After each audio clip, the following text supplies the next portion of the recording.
Hoy nos sumergimos en un conjunto de textos fascinantes que exploran la cocina budista. Y el planteamiento de partida es cuanto menos provocador. Sí, Que la cocina budista no es una dieta, sino una práctica espiritual. Nuestra misión para este análisis es, bueno, desgranar qué significa eso realmente. ajá. Tenemos sobre la mesa un estudio muy claro, diseñado para explicar el origen, el sentido y la práctica de esta tradición. Así que vamos a intentar entender por qué, en el budismo, el simple acto de cocinar puede llegar a ser tan importante, o incluso más, que sentarse a meditar en silencio. Es que es una idea que, vamos, choca de lleno con la visión occidental moderna de la cocina. ¿Totalmente? Para la mayoría, cocinar es una tarea, una obligación que hay que despachar cuanto antes, ¿no? Sí, Entre el trabajo, otras cosas. sí. En el mejor de los casos, es un hobby de fin de semana o, bueno, un acto de nutrición y ya está. Pero la idea de que cortar una verdura pueda ser un entrenamiento para la mente es algo radicalmente distinto. No es el prólogo a la práctica espiritual, es la práctica en sí misma. Eso es lo que me parece más difícil de asimilar, porque implica que fregar los platos después de cenar tiene el mismo potencial espiritual que sentarse en un cojín de meditación. ¿Cómo lo justifica el texto?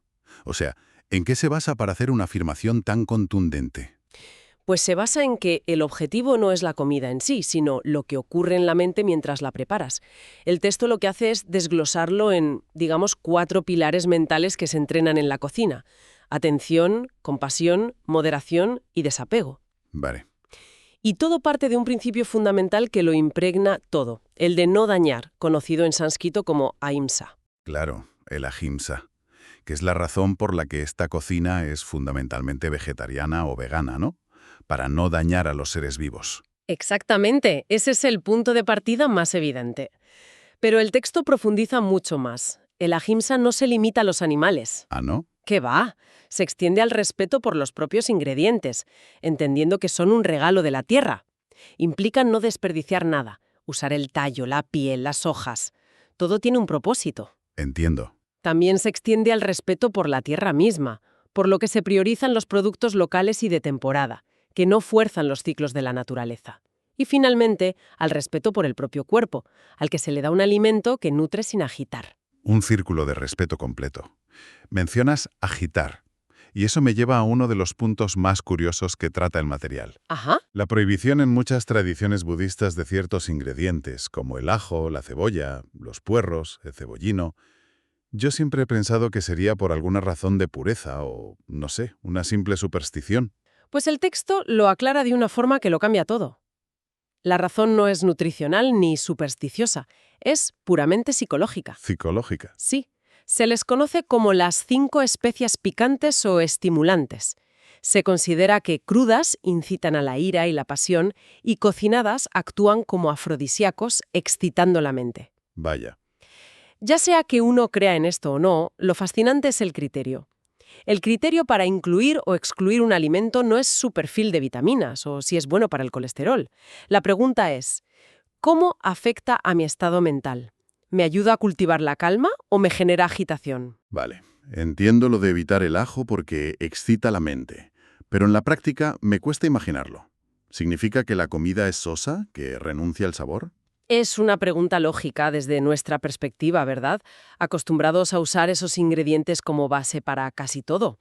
Pero el texto explica que no se trata de una renuncia, sino de una reeducación del paladar. Ah, La filosofía detrás es que cuando eliminas esos sabores tan potentes, tan dominantes, empiezas a descubrir la sutileza, la complejidad de los sabores de las propias verduras, los cereales. Es un camino hacia la simplicidad, no hacia la insipidez. ya. El objetivo, y es una palabra que se repite constantemente en el material, es el equilibrio. Ni el placer desenfrenado que genera apego, ni el castigo ascético que genera aversión. Se busca un punto medio que nutra al cuerpo y serene la mente. Y esa idea de que el estado mental del cocinero es crucial. Lo cambia todo. De hecho, el texto dedica una sección entera a la figura que encarna esto a la perfección, el tenzo. ¿El cocinero de un monasterio zen? Sí. Y lo que me dejó de piedra es que, en contra de toda intuición, no es un cargo de servicio sin más, es uno de los roles más importantes y respetados. Totalmente. Rompe con todas nuestras jerarquías de valor. En nuestra cultura, a menudo el trabajo intelectual se considera superior al manual, ¿no? Pues el budismo zen le da la vuelta por completo. Claro. El Dogen Senji, un maestro del siglo XIII, escribió un manual para el tenzo, las instrucciones al cocinero zen, donde deja claro que este puesto debe ser ocupado por un monje experimentado de gran carácter, alguien que haya alcanzado una profunda comprensión de la práctica. Espera un momento. Un manual de instrucciones para el cocinero escrito por uno de los fundadores del Zen en Japón.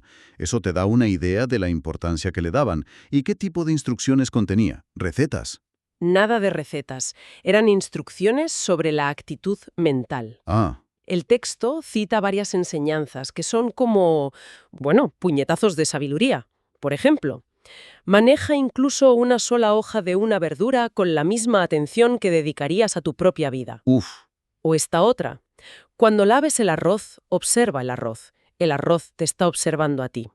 Se trata de disolver la separación entre tú y lo que estás haciendo. El arroz te está observando a ti. Es una idea increíblemente poética y potente.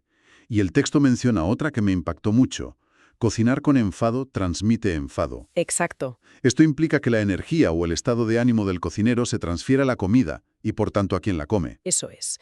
El tenso no cocina para el ego, no busca el aplauso, ni la fama, ni una estrella Michelin.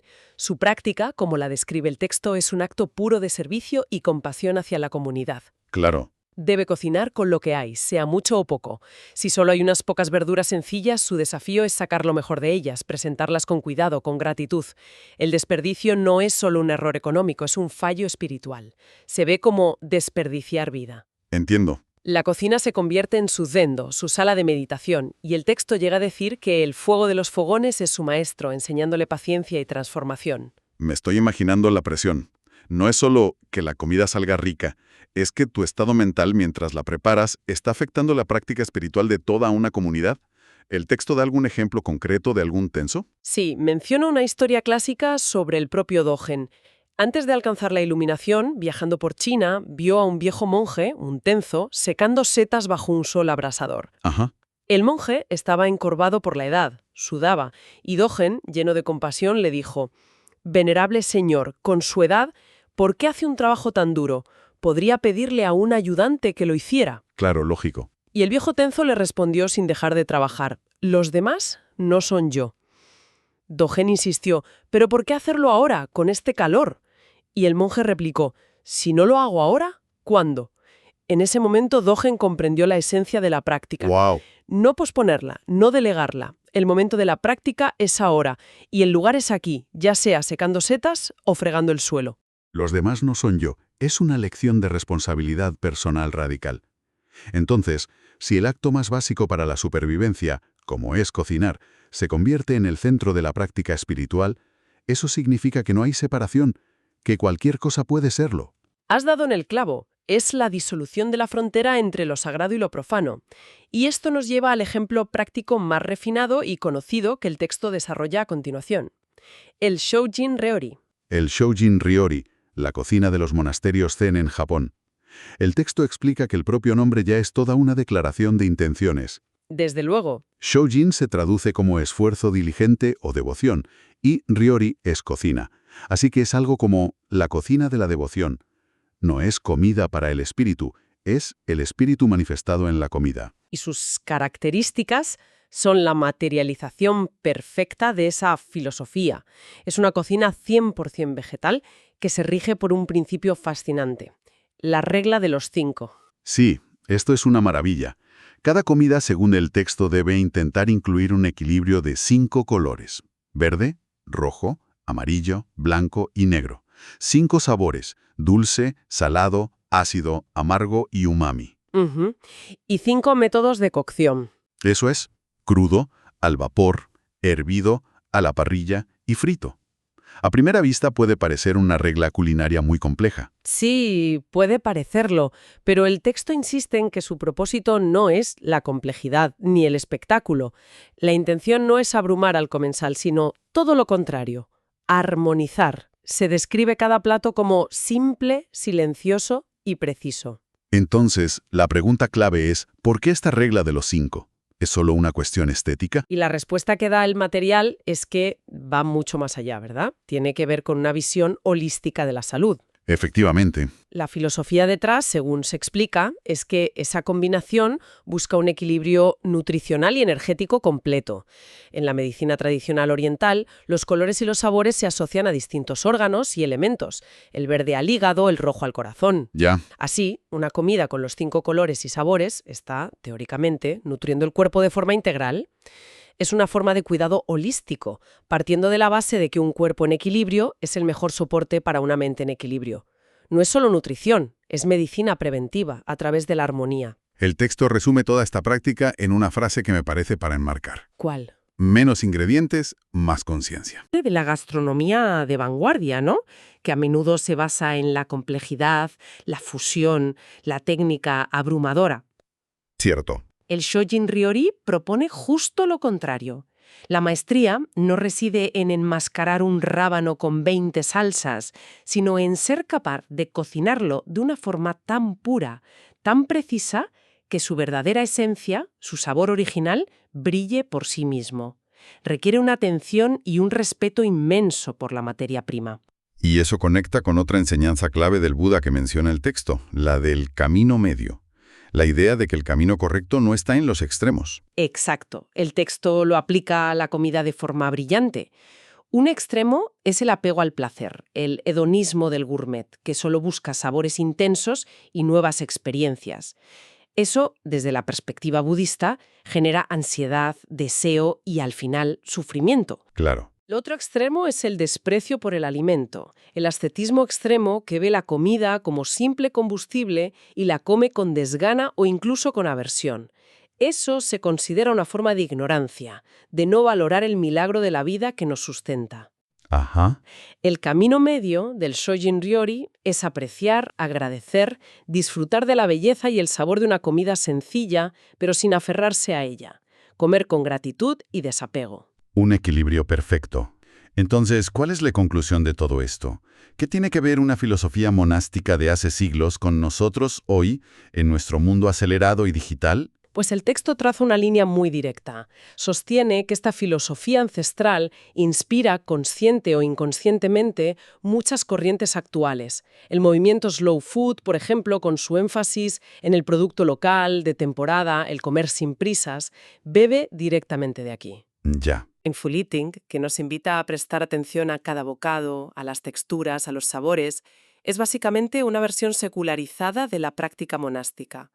Incluso la creciente preocupación por la alimentación ética y sostenible tiene sus raíces en ese principio de ahimsa, de no dañar. Pero aquí surge la duda inevitable.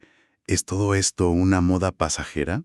¿Una forma de empaquetar viejas ideas con un nuevo lazo de marketing para vender libros y cursos? Es una pregunta pertinente. Y la conclusión que ofrece el material es muy contundente. Dice que no es una moda. Es, y cito textualmente, una respuesta antigua a un mundo acelerado. Me gusta esa frase.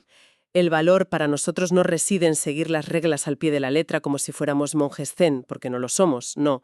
Nuestras circunstancias son otras. El valor reside en la intención que podemos adoptar. Me estoy imaginando intentando hacer esto en mi casa un martes por la noche, con el correo del trabajo entrando, las noticias de fondo. La idea de estar plenamente presente cortando una zanahoria parece ciencia ficción. ¿Da el texto alguna pista para gente normal? No da pistas en forma de trucos, sino que apunta a la raíz del asunto.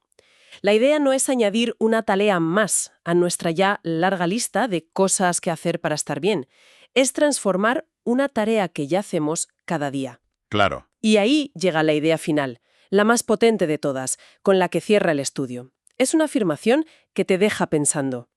Cocinar como práctica budista no te hace mejor persona, te hace más presente. Más presente, no mejor.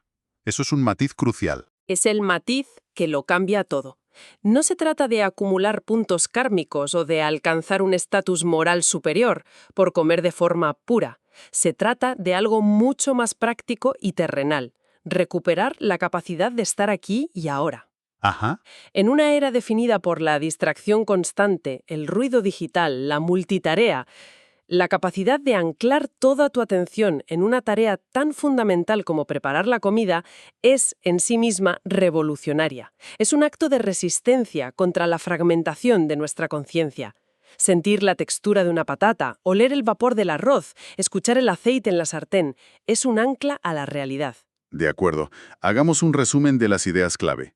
Hemos visto que la cocina budista es mucho menos sobre qué alimentos específicos se comen y mucho más sobre cómo se preparan y cómo se comen. Es una meditación en acción, un entrenamiento para la mente que se realiza a través de los sentidos en un acto tan cotidiano como cocinar. El hilo conductor de todo lo que hemos analizado es la transformación del ordinario en extraordinario. Y esa transformación no requiere rituales complicados ni creencias exóticas. Solo requiere dos cosas que, teóricamente, están al alcance de cualquiera: atención e intención. Totalmente.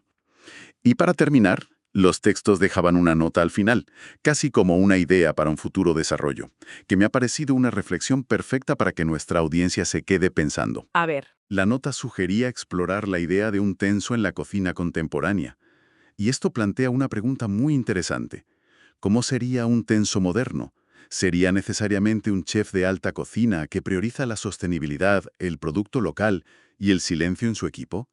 ¿O podría ser en realidad cualquiera de nosotros, en nuestra propia casa, simplemente tomando la decisión de apagar el móvil, dejar a un lado las distracciones y prestar atención plena, total y absoluta al simple acto de cortar una zanahoria?